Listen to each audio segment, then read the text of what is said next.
Before we go on into the second segment, there is another comment from Mob. I'm just gonna call him Mob just because it seems pretty quick, pretty simple. I like that.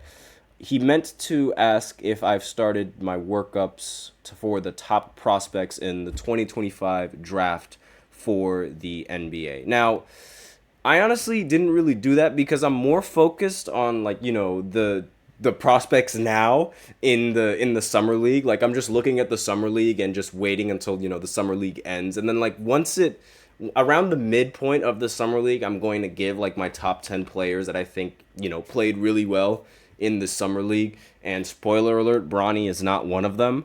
And but aside from that, like it's really I don't really want to, jump the gun with the 2025 prospects when, we still have to get through the 2024 prospects that just got drafted right here. Or is that what you meant by the 2025 prospects? Because, this season 2024 to 2025 goes into that, but that's probably what you meant. I'm still waiting until the middle of the summer league for all my opinions to be formulated. But as of right now, no one really. I mean, obviously, the number one pick hasn't struck my like. I think the Atlanta Hawks did a horrible job at picking the number one pick. I would have rather went with Alex Sarr, but even then, it doesn't seem like Alexander Sarr is even the best draft pick that the Houston Rockets were even able to accumulate in the draft. So again, opinions are a little bit all over the place, and I don't want to, you know, how do I say, give too much credit to some of these players or give too little credit to some of these players until I actually have a good enough scale to just, and a good enough game span to derive all their performances from and just make my opinions on that. Like I'm not a really big fan of jumping the gun. Like a lot of people sort of learned that mistake when they were speculating that Victor Wembanyama was going to be a bust and he turned out to not being a bust. Like patience, like that's really like the most important factor, like for me at least, with picking these rookies and just making the assumptions on just how good they are and things of that nature. I usually like to wait a little bit until I have like a good scale of games. But aside from that, we could go into this second segment, which is going to be about Kawhi Leonard and Clippers basketball, because the Clippers president actually had some things to say about Kawhi Leonard being off of Team USA and the superstar Kawhi Leonard. I'm reading this off of an article right now. He was supposed to be a participant on Team USA, and what I thought happened was he just was like, nah, I'm not going to play. Right? Because that's what Kawhi Leonard does every single time. Whenever he's not healthy or whenever he doesn't feel like he's able to play, he doesn't play. And so that's essentially, I just thought that he was, that's what he was doing, just deciding not to play. But it turns out that wasn't entirely the case. It was more of like a mutual decision between both Kawhi and Team USA. And according to the Clippers, Kawhi Leonard could have played in the Olympics.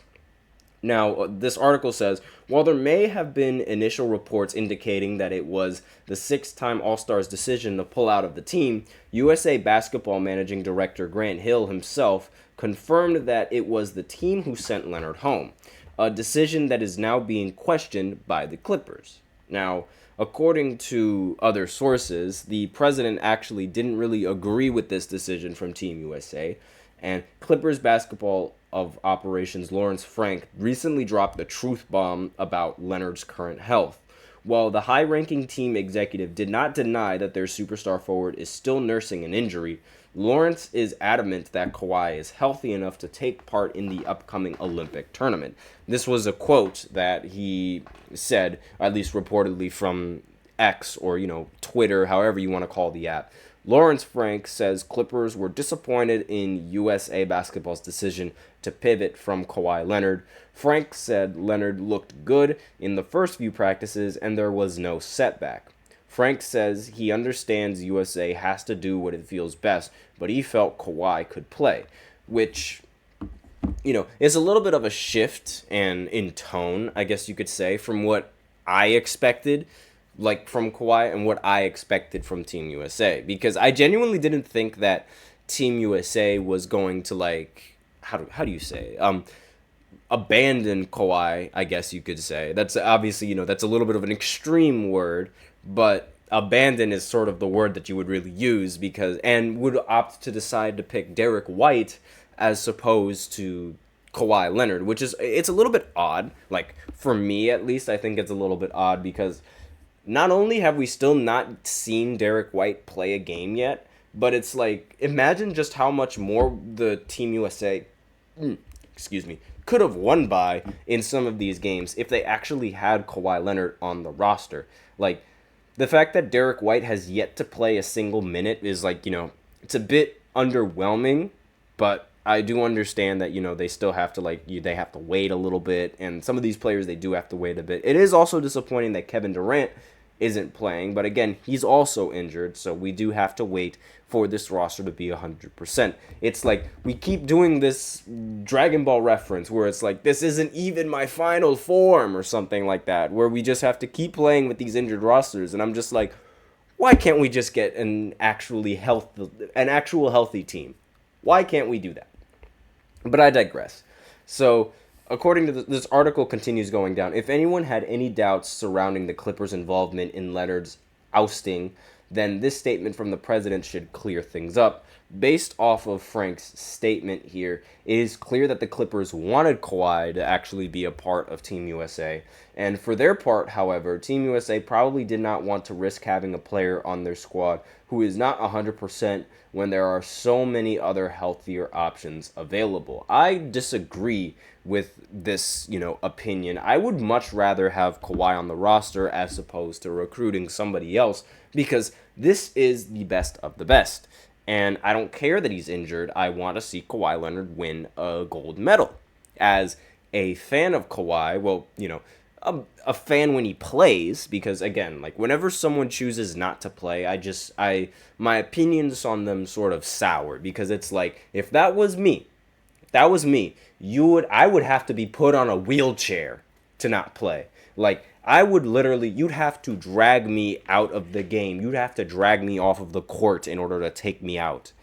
At least, that would be my mentality. And it's why players like, Anthony Edwards and Kobe Bryant and Michael Jordan, it's why they get so much praise, because, you literally they'd either have to be unable to walk or unable to shoot or unable to do something on the court that actually hinders their game in order to actually get taken out. Like, I mean, Kobe played with a broken finger, for crying out loud.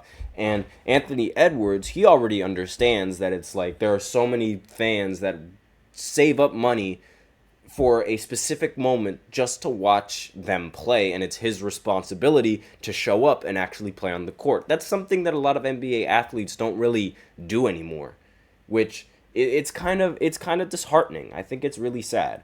But aside from that, we are out of time for this second segment. So now we will go ahead and go into the third segment, where I focus on Lauri Markkanen and the Golden State Warriors being extremely interested in Lauri Markkanen and the Utah Jazz and their offer that they gave the Warriors in exchange for Lauri if the Warriors were to accept. So I'll be right back after this short break. Be sure to stay tuned. Looking for your daily fix of sports talk without having to pay for it? GSMC Sports Network is available on YouTube. Just search GSMC Sports Network. Get your fix of daily sports talk shows on YouTube, absolutely free. NFL, college football, NBA, MLB, MMA, UFC, fantasy football, and so much more. GSMC Sports Network has shows running all day long, with new sports shows starting every 2 hours. Just like on your favorite cable sports channel, except GSMC Sports Network is absolutely free. Just search GSMC Sports Network on YouTube to catch one of your new favorite shows, like the GSMC College Football Podcast, Chip Shot Football Podcast, Hoops and Heels Women's Sports Podcast, GSMC Basketball Podcast, and so many more. Check it out for yourself. GSMC Sports Network, now available on YouTube absolutely free. Search GSMC Sports Network on YouTube right now.